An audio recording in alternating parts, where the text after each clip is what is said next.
Tumahimik ka, maghanda ka, magpakita ka. Ang dami sa atin, ang hilig talaga magreklamo. Ano bang magagawa mo kung reklamo ka ng reklamo?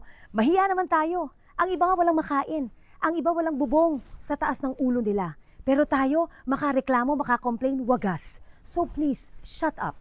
Dahil ang iba, inaambisyon lang kung anong meron ka. Matuto tayo magpasalamat kahit na dun sa pinakamaliit na blessing na meron tayo.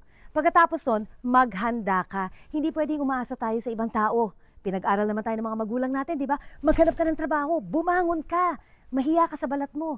O para doon sa mga kawawa naman ako kasi nahiwalay ako, anong gagawin ko? Iniwan ako. Lalo kang dapat maghanap ng trabaho. Hindi ka nakakaawa, hindi ka rin nag-iisa. Mas nakakaawa ang mga mahal mo sa buhay dahil kailangan mo silang buhayin. At pangatlo, magpapakita ka. Ang hirap ng buhay pasan mo mundo nagfe-fail ka, hindi ka nagsasucceed. Well, I have a tip for you. Walang taong yumaman, walang taong umasenso na hindi naghirap. Kaya yung paghihirap para maabot mo kung ano man ang gusto mong abutin ay parte ng buhay. Think about that.